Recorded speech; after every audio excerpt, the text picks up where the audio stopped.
Morning બેટા. Next હવે સ્વાધ્યાય 2.2 માં આપણે ક્વેશ્ચન નંબર 6 સુધી પહોંચ્યા હતા. હવે ત્યાંથી આગળ વધીએ છીએ. ક્વેશ્ચન નંબર 6 માં શું કહ્યું છે આપણને કે r ઇઝ ઇક્વલ ટુ આપેલું છે આપણને x plus 5 બ્રેકેટમાં x plus 5 અને શું કહ્યું છે such that x belongs to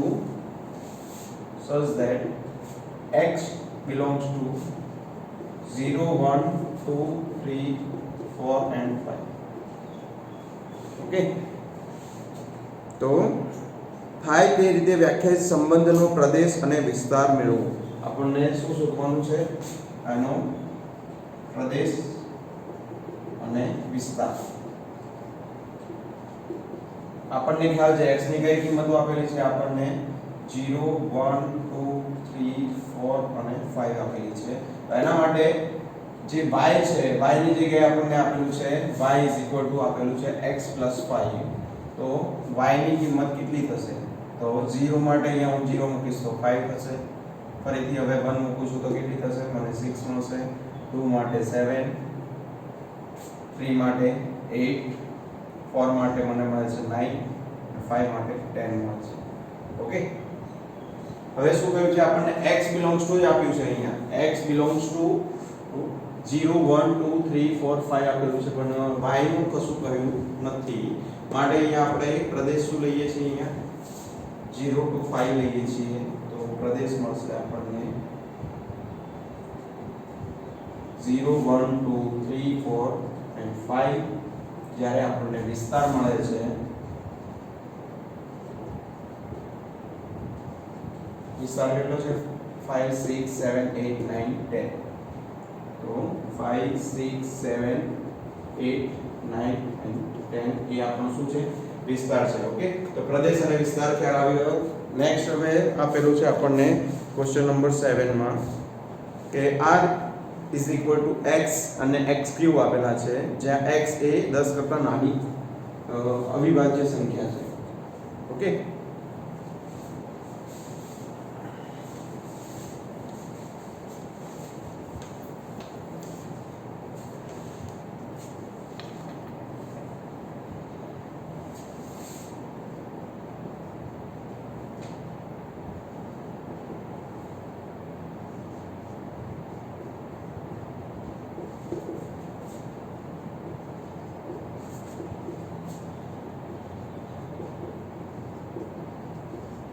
અવિભાજ્ય સંખ્યા આપેલી છે. તો આપણે શું કહીએ છીએ અહીંયા? પ્રદેશ અને વિસ્તાર શોધવાનું કહ્યું છે. મેબી તો જોઈએ છીએ x³ જ્યાં x એ કેવી છે? 10 કરતા નાની અવિભાજ્ય સંખ્યા છે. અને બીજું કયું છે કે તેને યાદીના સ્વરૂપમાં લખો. આને શું કરવાનું છે? યાદીની રીતમાં લખવાનું છે. તો યાદીની રીત શું થશે? તો પહેલા x માટે x³ એટલે કે x માટે y ની કિંમત શોધવી પડશે. તો અહીંયા મને x ખબર છે કેટલા છે? x એ 10 કરતા નાની અવિભાજ્ય સંખ્યા છે. આમાં હું 1 લઈ શકીશ? 1 લઈ શકીશ અહીંયા? તો ના, કેમ? કારણ કે 1 એ કેવી છે? વિશિષ્ટ સંખ્યા છે, અવિભાજ્ય સંખ્યા નથી. માટે આપણે 1 નહીં લઈએ. એના પછી 2 મને ખબર છે કે કેવી છે? અવિભાજ્ય છે. 3 4 વિભાજ્ય છે.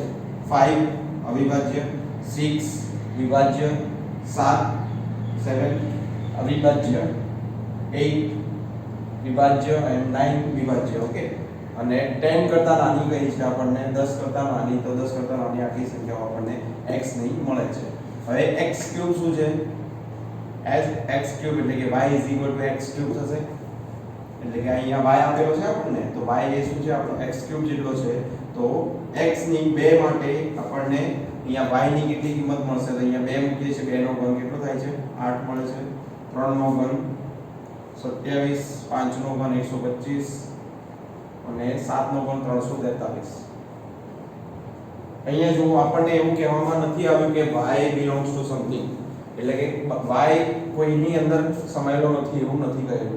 જો એમ કહ્યું હોય કે y less than એટલે કે y નાનો છે 100 કરતા, તો આપણે આ બે સંખ્યાઓ નહીં લઈએ, ફક્ત આ બે જ લેવાની છે. એવી રીતે કઈ હોય કે 200 કરતા, તો 1 2 અને 3 લઈએ છીએ, આ નહીં લઈએ. ઓકે, તો અહીંયા શું થશે, આપણો યાદીની રીતે લખવાનું છે. તો r ઇઝ ઇક્વલ ટુ આપણે લખી શકીએ છીએ x કેટલા છે 2, એના માટે y 8 છે, પછી 3 27 છે, 5 125 છે, અને 7 343 છે. ઓકે, તો આ એની યાદીની રીત થઈ ગઈ છે. ક્લિયર? નેક્સ્ટ ક્વેશ્ચન નંબર 8 જોઈએ છીએ.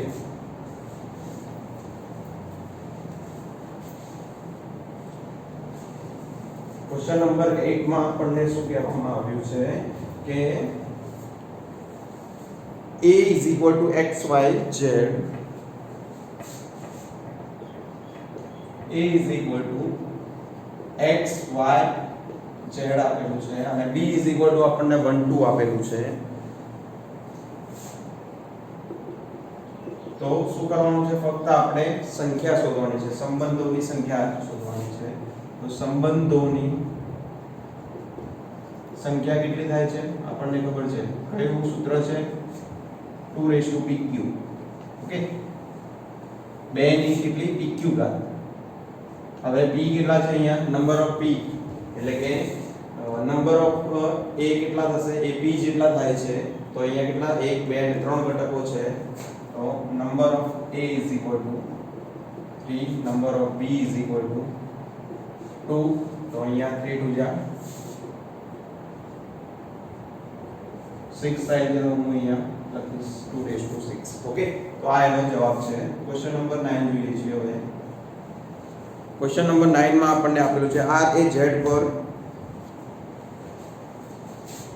r is equal to ab, r A z પર r is equal to ab, જ્યાં ab belongs to z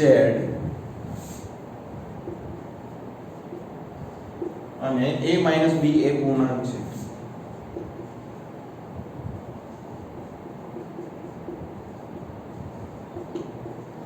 તો એનો r નો પ્રદેશ અને વિસ્તાર શોધો. આનો આપણે પ્રદેશ શોધવાનો છે અને વિસ્તાર શોધવાનો છે. કઈ રીતે શોધીએ છીએ, ab belongs to z, જ્યાં a minus b પૂર્ણાંક છે. તો a ની કિંમત કોઈ પણ z માંથી લઈએ છીએ. તો a is equal to હું 0 લઈ શકું છું, 1 લઈ શકું છું, 2 લઈ શકું છું. એ રીતે અહીંયા અસંખ્ય સુધી z શું છે, એટલે કે પૂર્ણાંક સંખ્યાઓનો ગણ છે. તો અહીંયા -1 -2 એ રીતે અસંખ્ય લઈ શકું છું. તો આના અંદરથી આ b બાદ કરીએ છીએ તો આપણને શું મળશે, એ જવાબ પણ આપણને z માં જ મળે છે. બરાબર છે? તો a માંથી આપણે b, કેમ, કારણ કે b પણ કયો છે, b આપણો કયો છે 0 1 2 up to infinite, -1 -2 up to infinite. Okay, તો a ની કિંમત આ છે, b ની કિંમત આ છે. હવે બેની બાદબાકી કરીએ છીએ, a - b કરીએ છીએ, આમાંથી આ બાદ કરીએ છીએ તો શું થશે, જે પણ જવાબ મળશે એ આપણને ફરીથી z માં જ મળશે. એટલે કે આપણો જે a છે એ કયો છે, z છે, અને જવાબ પણ શેમાં મળે છે, z માં જ મળે છે. માટે આ આપણો પ્રદેશ થશે, પ્રદેશ આપણો z થાય અને વિસ્તાર પણ z થાય. બરાબર? અહીંયા પ્રદેશ પણ z થશે અને વિસ્તાર પણ z થશે. અહીંયા સુધી ખ્યાલ આવી ગયો. હવે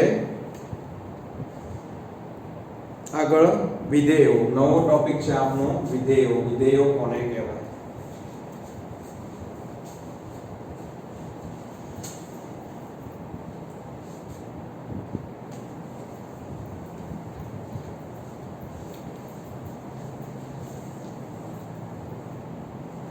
તો વિધેયોને ઇંગ્લિશમાં આપણે જનરલી શબ્દ યુઝ કરતા હોઈએ છીએ ફંક્શન. બરાબર છે? તો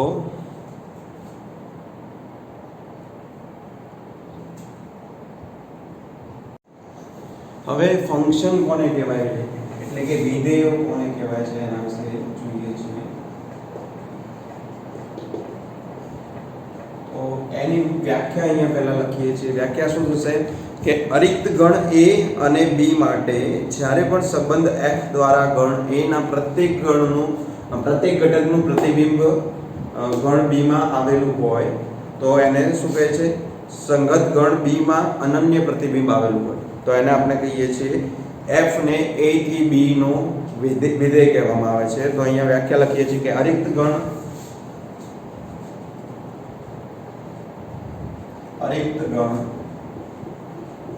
A અને ગણ B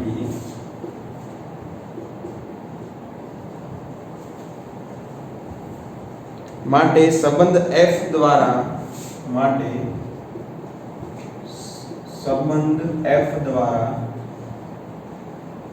ગણ A ના પ્રત્યેક ઘટક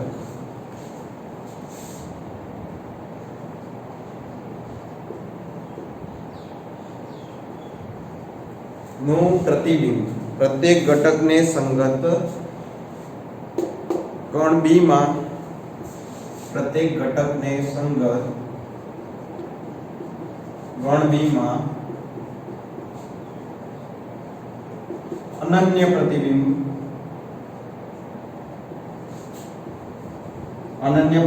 એટલે માત્ર એક માટે માત્ર એક જ મળવું જોઈએ.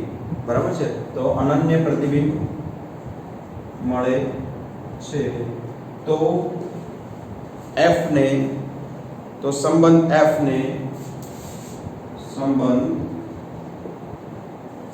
ને A થી B પરનું વિધેય કહે છે.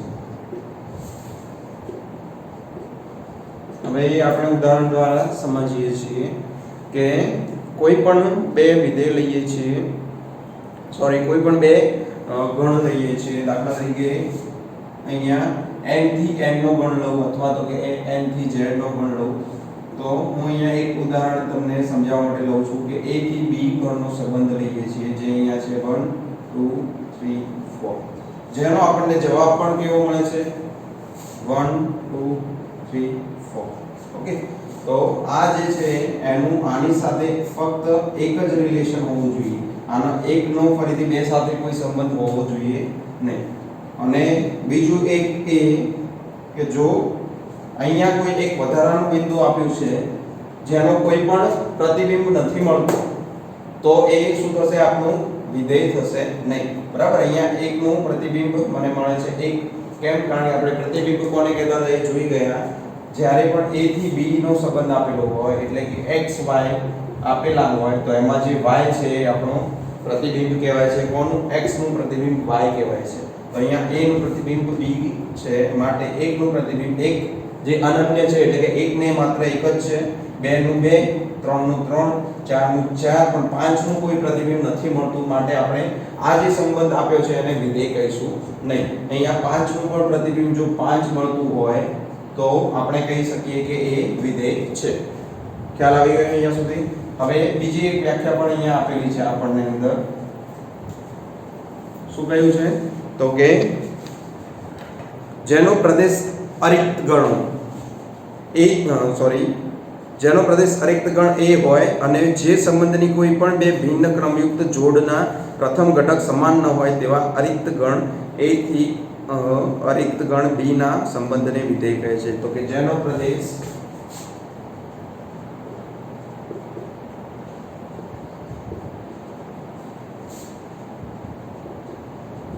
અરિક્ત ગણ A હોય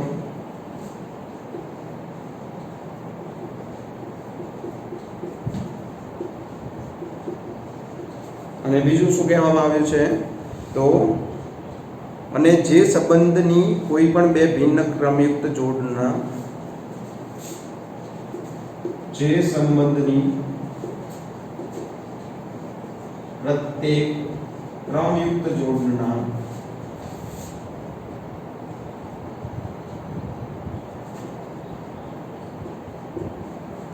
પ્રત્યેક ક્રમયુક્ત જોડના પ્રથમ ઘટક સમાન ન હોય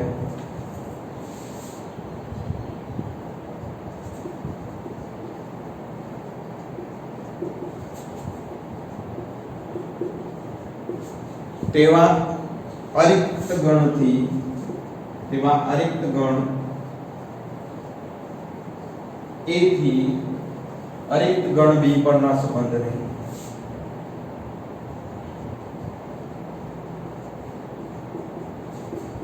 B પરના સંબંધને શું કહીએ છીએ આપણે? અહીંયા આપણે કહીએ છીએ A થી ગણ B પરના સંબંધને વિધેય કહે છે. કઈ રીતે હવે જોઈએ છે આ વ્યાખ્યા શું કહે છે? ઉપરના જેવી જ વ્યાખ્યા છે. અહીંયા પણ કોઈ આપણને 1 2 3 આપેલા છે, અહીંયા પણ કોઈ બીજા 1 2 3 આપેલા છે. તો અહીંયા આપણને ખબર છે A ગુણ્યા B કરીએ છીએ તો શું જવાબ મળે છે આપણને? 1 1 1 2 1 3 પછી 2 1 2 2 2 3 અને એના પછી આપણને મળે છે 3 1 3 2 3 3. અહીંયા શું કહ્યું છે કે જેનો પ્રદેશ અરિક્ત ગણ છે, તો આ ખાલી ગણ નથી. અરિક્ત ગણ એટલે કે નલ સેટ ના હોવો જોઈએ. તો અને જે સંબંધથી પ્રત્યેક ક્રમયુક્ત જોડના આ પ્રત્યેક ક્રમયુક્ત જે જોડ છે એના પ્રથમ ઘટક સમાન ન હોય, એના પ્રથમ ઘટક સમાન ના હોવો જોઈએ. તો અહીંયા સમાન છે તો આપણે નહીં લઈએ. બરાબર છે? હું અહીંયાથી આ નીકાળી દઉં છું અને એનું પ્રતિબિંબ સામા હોવું જોઈએ? અહીંયા હોવું જોઈએ. તો તેવા અરિક્ત ગણ A થી ગણ B પરના સંબંધને, તો અહીંયા હું અહીંયા 2 છે, અહીંયા 1 છે, ફરીથી 2 નો 2 સાથે અને 2 નો 3 સાથે લઉં છું. તો અહીંયા ફરીથી 2 નો 1 સાથે રિલેશન કેમ નહીં લઈ શકું? કારણ કે અહીંયા 1 નો 1 સાથેનો રિલેશન મને મળી ગયો છે, માટે 2 થી 1 નો નહીં લઈ શકીએ. 2 થી 2 નો લઈએ છીએ, જ્યારે 2 થી 3 નો નહીં લઈ શકીએ. કેમ? કારણ કે અહીંયા આપણને 3 થી 3 નો મળશે માટે. ઓકે, તો આ જે સંબંધ છે આ ત્રણ જ ગણનો સંબંધ, ત્રણ જ ઘટકોનો સંબંધ એ આપણો શું છે?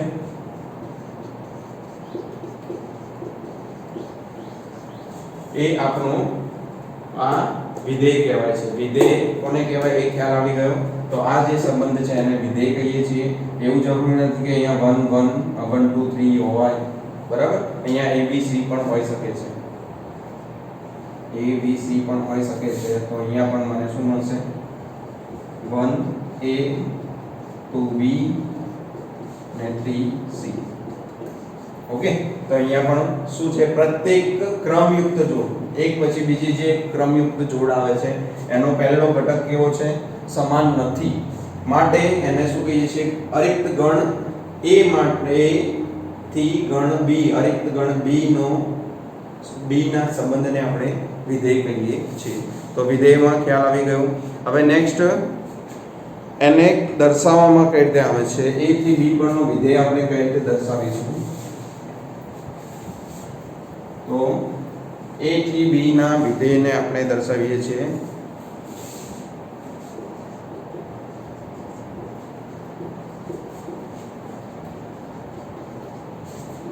F such that A tends to B.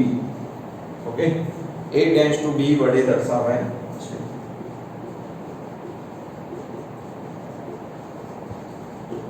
અહીંયા સુધી ક્લિયર?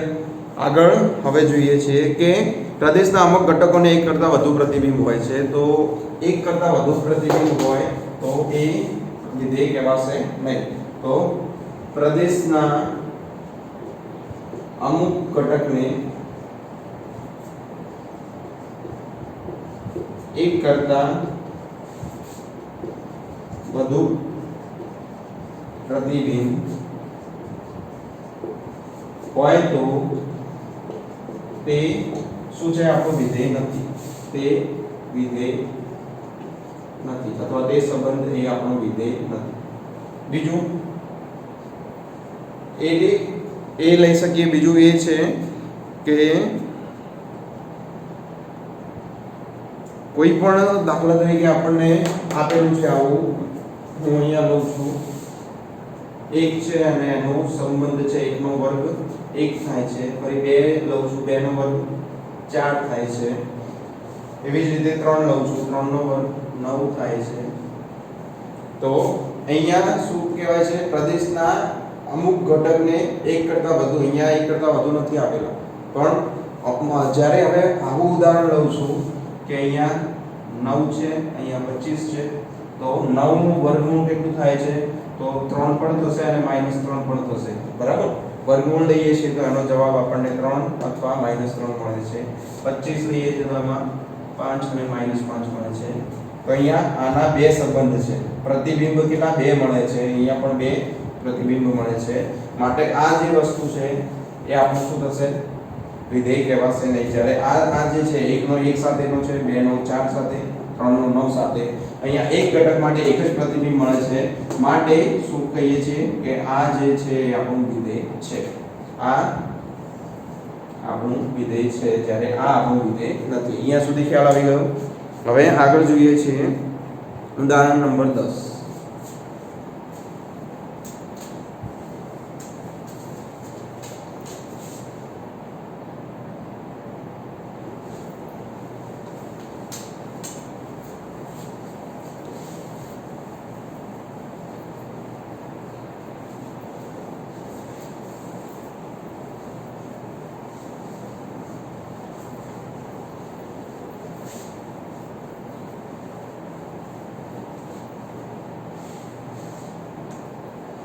ઉદાહરણ નંબર 10 આપણને શું કહે છે કે n એ કેવી છે? પ્રાકૃતિક સંખ્યાઓનો ગણ છે.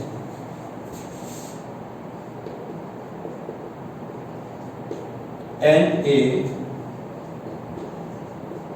પ્રાકૃતિક સંખ્યાઓનો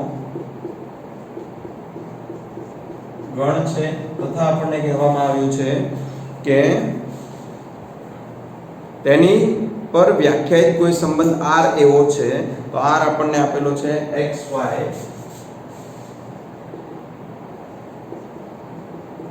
such that x શું છે આપણો? y is equal to 2x, y is equal to 2x છે અને x y belongs to n છે. તો કે આના જે ઘટકો છે એ શેમાં રહેલા છે? n એટલે કે પ્રાકૃતિક સંખ્યામાં રહેલા છે. તો એનો પ્રદેશ, સહપ્રદેશ અને વિસ્તાર શોધો. તો r નો શું કરવાનું છે? r નો પ્રદેશ, સહપ્રદેશ અને વિસ્તાર કેટલો થાય તે શોધવાનું છે, બરાબર છે? તો પહેલા જ લઈએ છીએ આપણે સંબંધ લખી નાખીએ છીએ. કોઈ પણ ઘટક લો x belongs to n નો, તો એના માટે y ની કિંમત કેટલી મળે છે? તો x ની કિંમત હું 1 લઉં છું ત્યારે y ની કિંમત મળે છે અહીંયા 2x એટલે કે 2 મળશે. અહીંયા શું કરીશું? 2 1 મૂકીશ તો અહીંયા મને 2 મળશે. ફરીથી અહીંયા 2 લઉં છું તો મને 4 મળે છે. 3 લઉં છું 6 મળે છે. એ રીતે ચાલ્યા કરીએ છીએ. કેમ? કારણ કે અહીંયા n આપેલા છે. n માં તો કેટલી સંખ્યાઓ છે? ઘણી બધી સંખ્યાઓ સમાયેલી છે. માટે આપણે અહીંયા શું કરીએ છીએ? x ની જગ્યાએ શું લઈએ છીએ આપણે? n અને y જે મળે છે એ કેવું મળે છે? 2 4 6 એ રીતે મળે છે. તો હવે એનો પ્રદેશ શું થશે? તો પ્રદેશ એ આપણને મળે છે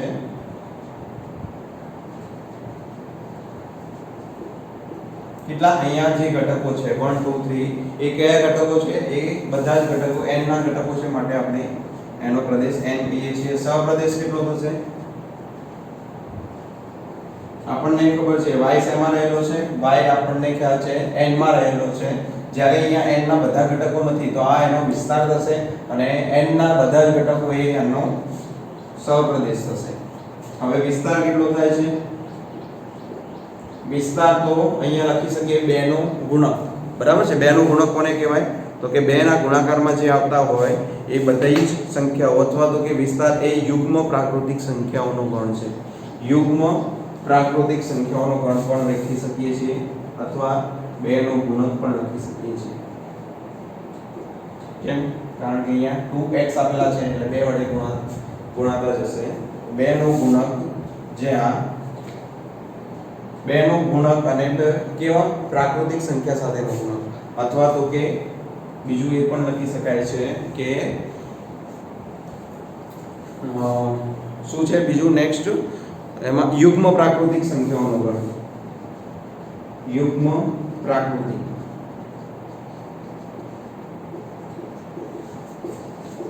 હવે અહીંયા કેમ યુગ્મ પ્રાકૃતિક કહ્યું છે? યુગ્મમાં કઈ કઈ હોઈ શકે?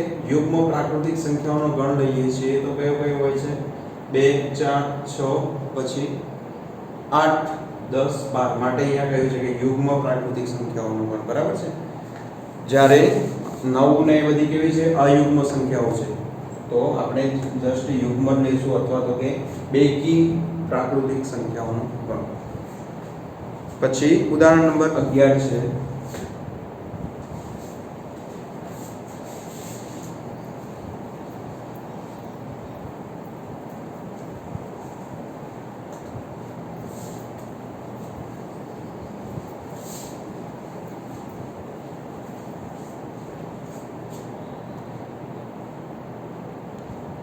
ઉદાહરણ નંબર 11 માં આપણને શું કહેવામાં આવ્યું છે?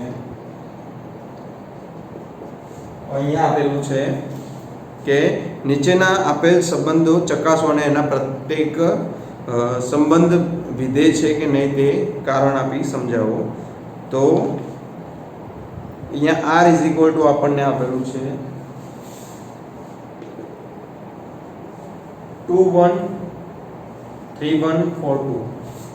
2 1 3 1 4 2. તો એની વિશે કહેવાનું છે કે એ સંબંધ છે કે નહીં. તો અહીંયા આપણને ખબર છે અહીંયા 2 3 અને 4 એ કેવા છે? r ના ઘટકો છે. r શું છે? આપણી વાસ્તવિક સંખ્યાઓનો ગણ. વાસ્તવિક સંખ્યાઓ કેટલી છે? અસંખ્ય છે. તો વાસ્તવિક સંખ્યાઓના ગણમાં આપણને ખબર છે કે 2 3 અને 4 આવી જાય છે. બીજું આગળ જોઈએ છે તો દરેક ઘટકને અનુરૂપ અનન્ય પ્રતિબિંબ પણ મળે છે. એટલે કે આને ઘટકને અનન્ય પ્રતિબિંબ મળે છે. અહીંયા સોરી 3 1 અને 3 1. તેથી આ સંબંધ r એ વિધેય છે. એટલે કે r માટે 1 મળે છે, 3 માટે પણ 1 મળે છે. અહીંયા એક એરર છે બેટા. તો કે 2 માટે 1 મળે છે અને 3 માટે 1 મળે છે. બંને માટે સેમ પ્રતિબિંબ મળે છે માટે આપણે અહીંયા નહીં કહીએ. બરાબર છે. તો આ શું છે? આપણું વિધેય નથી. કેમ? અનન્ય પ્રતિબિંબ એટલે કે એક જ પ્રતિબિંબ મળવું જોઈએ. તો અહીંયા એક કરતાં વધારે પ્રતિબિંબ મળે છે. બીજું શું કહ્યું હતું કે પ્રદેશના અમુક ઘટકોને એક કરતાં વધુ પ્રતિબિંબ મળે છે. તો એ શું છે? એ સંબંધ વિધેય ના કહેવાય. તો અહીંયા એક કરતાં વધારે પ્રતિબિંબ મળ્યા છે. નહીં અહીંયા સોરી મિસ્ટેક છે બેટા. આને અહીંયા બે સેમ ના હોવા જોઈએ. અહીંયા સેમ હોય તો ચાલે છે. આપણે જોઈએ છીએ કે જ્યારે વિસ્તારની અંદર સેમ હોય તો એ ફરક પડતો નથી. અહીંયા જે પ્રદેશ છે એ આપણે સેમ લઈ શકતા નથી, સરખા લઈ શકતા નથી. અહીંયા 2 છે, અહીંયા 3 છે, અહીંયા 4 છે. તો એની માટે આપણને અહીંયા 1 મળે છે, 3 માટે 1 મળે છે. તો આપણો વિસ્તારનો જે ઘટક છે એ સરખા હોય તો ચાલે, પરંતુ એના જે પ્રદેશના જે ઘટકો છે એ સરખા હોવા જોઈએ નહીં. તો કે આના માટે આપણને 1 મળે છે, જોઈએ છે અહીંયા 2 3 અને 4 છે, અહીંયા 1 છે અને 2 છે. તો આની માટે આ મળે છે અને આની માટે આ મળે છે અને આની માટે આ મળે છે. જો અહીંયા કેવું હોય, આ રીતે હોય તો આપણે નામ લઈ શકીએ. આમ ને આમ હોય એટલે કે આનો સંબંધ 2 પ્રતિબિંબ મળે છે, આના 2 પ્રતિબિંબ મળે છે તો આપણે નહીં લઈ શકીએ. જ્યારે અહીંયા શું થાય છે? આનું પણ 1 મળે છે, આનું પણ 1 મળે છે. બંને સાથે સંબંધ નથી. 2 નો 1 અને 2 સાથે સંબંધ નથી, 3 નો 1 અને 2 સાથે સંબંધ નથી. માટે અહીંયા એક જ સંખ્યા માટે બે વખત આ મળતા હોય તો ચાલે છે, પણ આ જે છે એના માટે 2 પ્રતિબિંબ ના મળવા જોઈએ. તો અહીંયા ક્લિયર થઈ જાય છે આપણે. તો આ જે સંબંધ આપેલો છે એ આપણો શું છે? વિધેય છે. અહીંયા લખીશું આ સંબંધ વિધેય છે. એના પછી જોઈએ છે 2 2 2 4 3 3 અને 4 4.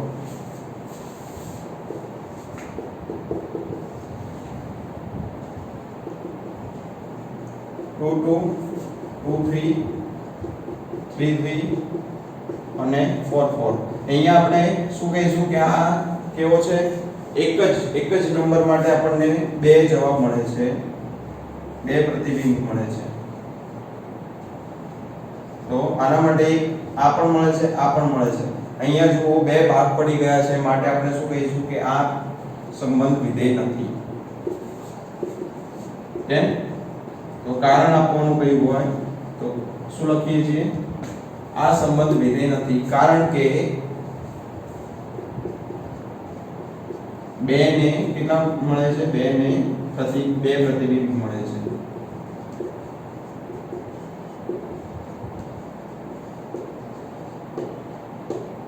ઓકે, ક્લિયર છે અહીંયા સુધી?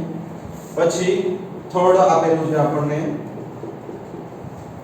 થર્ડ માં શું કહ્યું છે? 1 2 2 3 3 4 4 5 5 6 6 7. 1 2 2 3 3 4 4 5 5 7 સોરી 5 6 6 7. તો અહીંયા આપણે જોઈ શકીએ છીએ 1 નો 2 સાથે રિલેશન છે, 2 નો 3 સાથે છે, પરંતુ બીજું એક એ ધ્યાન રાખજો, અહીંયા 1 નો ફરીથી 2 બીજા ઘટક સાથે નથી. અહીંયા 1 નો 2 સાથે, 1 નો 3 સાથે છે નથી. એવી રીતે અહીંયા 2 નો જોઈએ તો 2 નો 3 સાથે છે, બીજા કોઈ ઘટક સાથે નથી. 3 નો 4 સાથે છે. તો આ અનન્ય પ્રતિબિંબ એટલે કે માત્ર એક જ પ્રતિબિંબ મળે છે. તો માટે આ સંબંધ શું છે? વિધેય છે. વિધેય છે. હવે આગળ આપણને આપેલી છે વ્યાખ્યા કે વાસ્તવિક વિધેય કોને કહેવાય? તો વાસ્તવિક વિધેય આપણે કોને કહીશું જે જોઈએ છે આપણે.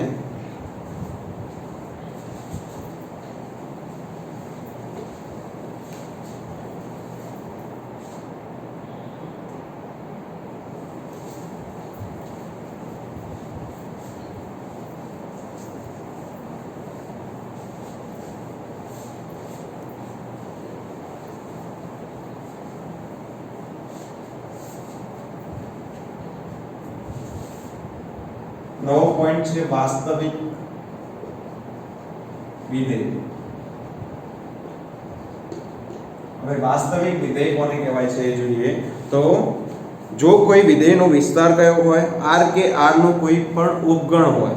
તો કે જો શું કહ્યું છે? જો કોઈ વિધેયનો વિસ્તાર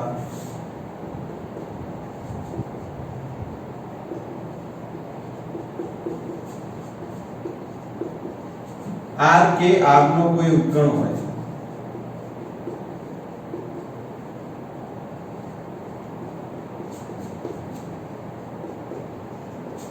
તો શું કહ્યું છે આગળ? તો તે વિધેયને વાસ્તવિક કિંમતોનું વિધેય કહે છે. તો તે વિધેયને વાસ્તવિક કિંમતોનું વિધેય કહે છે. વાસ્તવિક કિંમતોનું વિધેય કહે છે. પછી આગળ આપ્યું છે જો તેનો પ્રદેશ પણ શું હોય? r અથવા r નો કોઈ ઉપગણ હોય. જો તેનો પ્રદેશ પણ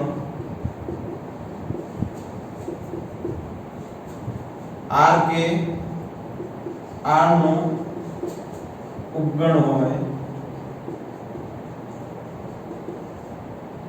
તો તેને શું કહે છે? તેને વાસ્તવિક વિધેય કહે છે. બરાબર? આપણે જે આપેલું છે એ તો તેને વાસ્તવિક વિધેય કહે છે.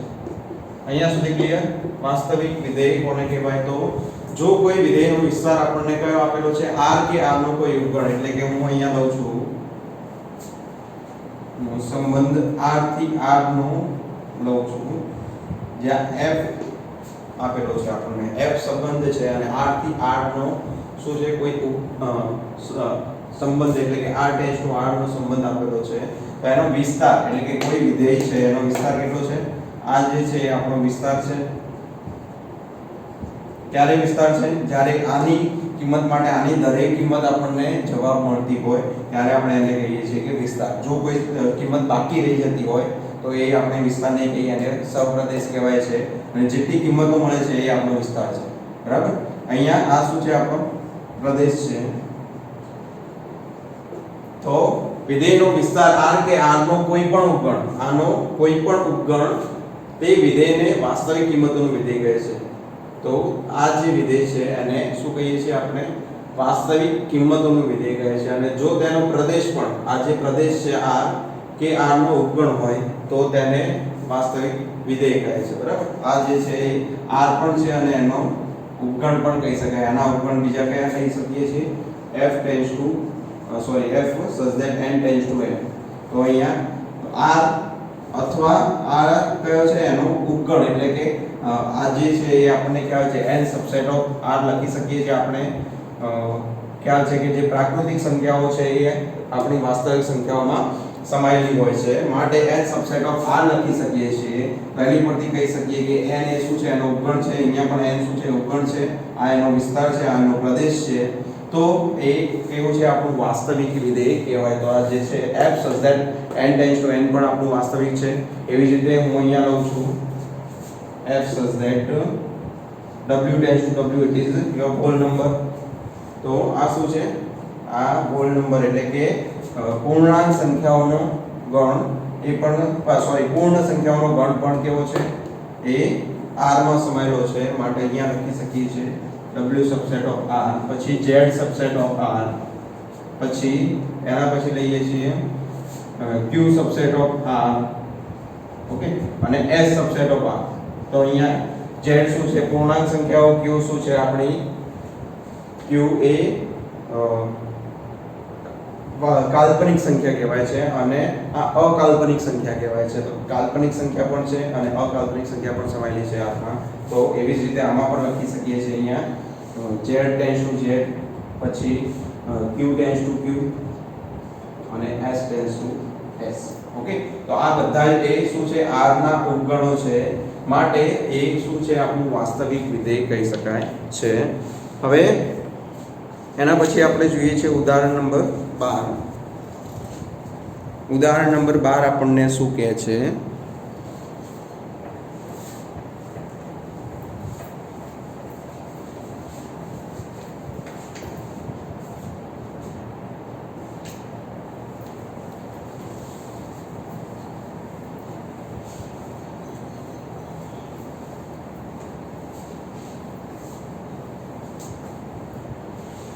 ઉદાહરણ 12 માં આપણને એક કોષ્ટક આપેલું છે.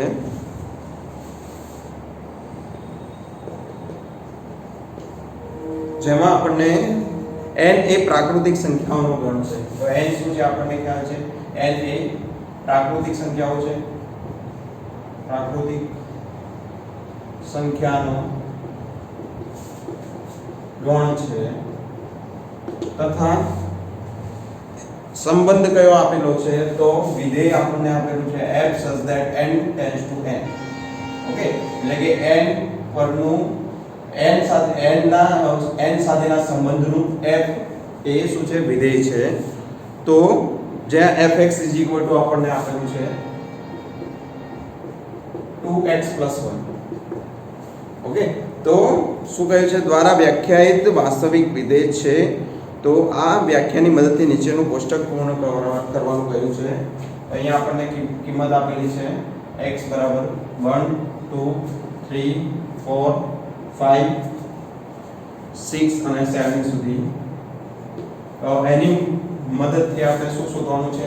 fx શોધવાનું છે. તો fx = કેટલા થશે? અહીંયા x ની જગ્યાએ શું કરવાનું છે? આપણે 1 મૂકવાના છે. તો f1 કેટલા થશે? અહીંયા 2 1 + 1 થશે. તો એ આપણને 3 મળે છે. અહીંયા 3 મળશે. ફરીથી રીતે 2 2 + 1 5 મળશે. 2 3 + 1 7 મળશે. 3 5 7 પછી 9 મળશે. 11 મળશે. 13 અને 15 મળે છે. ઓકે. તો આ શું થયું? આ કોષ્ટક આપણે પૂર્ણ કર્યું છે. શાના આધારે? જે આપેલ વિધેયનો સંબંધ આપેલો છે કે fx = 2x + 1. ઓકે, તો fx = 2x + 1 જે સંબંધ આપેલો છે એની આધારે આપણે આ કોષ્ટક પૂર્ણ કર્યું છે. ઓકે, તો કોષ્ટક પૂર્ણ કરવાનું કહેવામાં આવે તો તમે લખી શકો છો, અથવા એનો પ્રદેશ અને વિસ્તાર જણાવવામાં આવે તો અહીંયા પ્રદેશ કેટલો છે 1 2 3 4 5 6 અને 7 છે, અને એનો વિસ્તાર કયો છે તો આ નીચે આપેલો છે એનો વિસ્તાર છે. ઓકે, તો એની ઉપરથી તમે લખી શકો છો. આઈ હોપ કે અહીંયા સુધી તમને ખ્યાલ આવી ગયો હશે. નેક્સ્ટ હવે આપણે કેટલાક વિધેયો અને એમનો આલેખો જોઈએ છીએ, જેમાં અલગ અલગ પ્રકાર છે.